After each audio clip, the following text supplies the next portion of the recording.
you are able to sense the being behind the human when you interact with other humans. And that is what is perhaps traditionally called a deep ability for empathy. Empathy is the real meaning of empathy is to sense the being of the other, and in sensing the being of the other, realize that there is no other.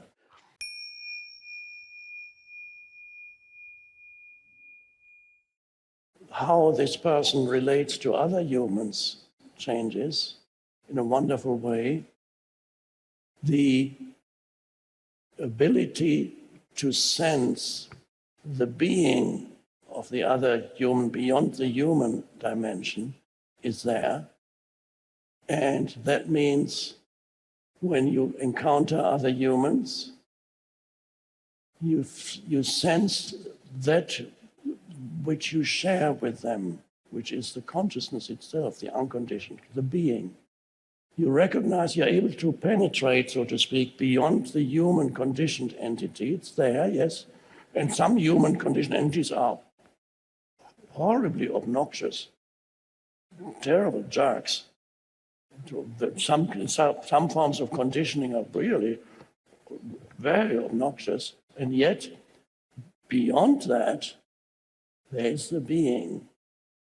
And you are able to sense the being behind the human when you interact with other humans. And that is what is perhaps traditionally called a deep ability for empathy. Empathy is the real meaning of empathy is to sense the being of the other, and in sensing the being of the other, realize that there is no other.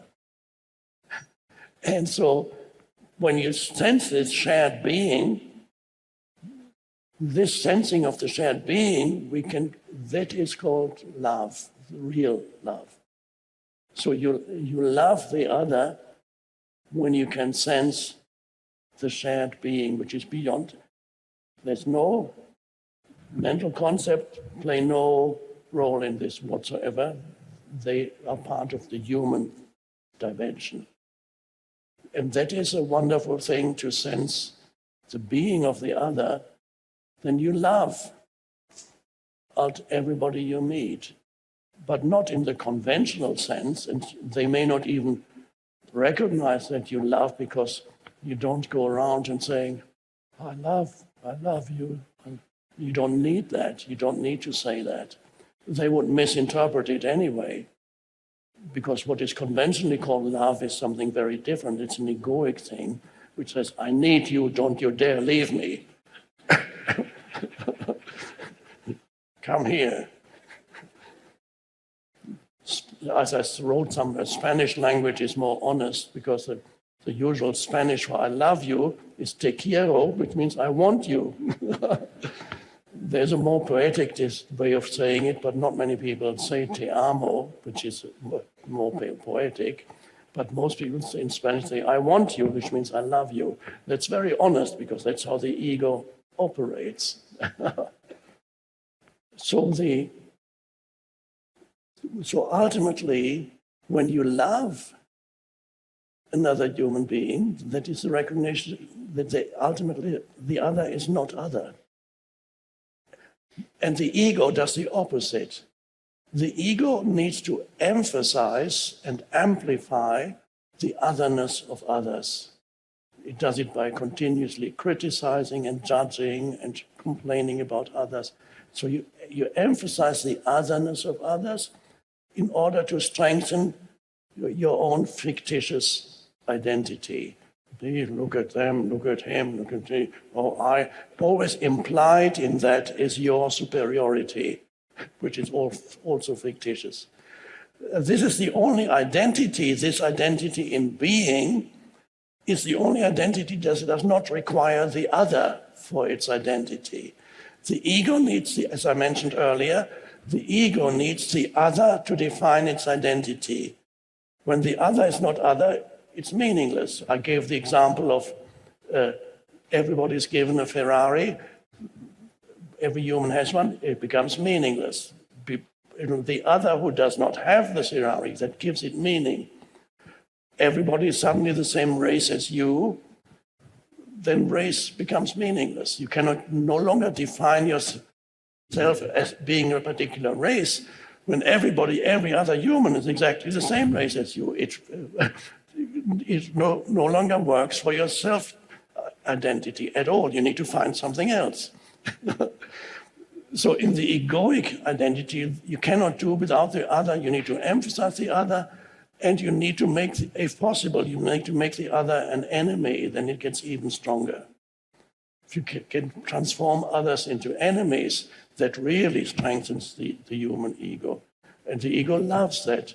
It does that also individually, but it also does that on a collective level. Entire collectives do it to others. Nations do it to others. Religious groups do it to others. Make the other into enemies. This is part of the dysfunction in the egoic consciousness.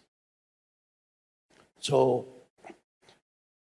it must be admitted, though, to be able to sustain awareness of being is not always easy with humans, especially when you interact with them more rather than just a brief meeting. In a way, it's almost easier if you have a brief encounter with a stranger in the elevator or a short interaction when you buy or sell something, then you're able to, you look at the other, and beyond the function of the other, there's a being, and you can sense the being. They may not be aware of it. They may just think that you're a very nice person and they really like you. But they don't realize it's nothing to do with you as a person.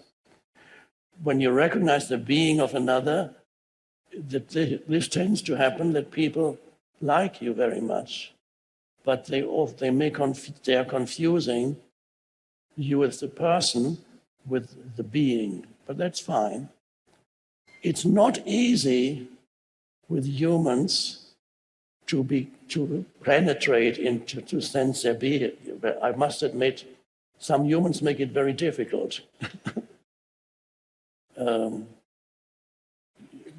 You probably remember your ex-wife or ex-husband, so just as an example.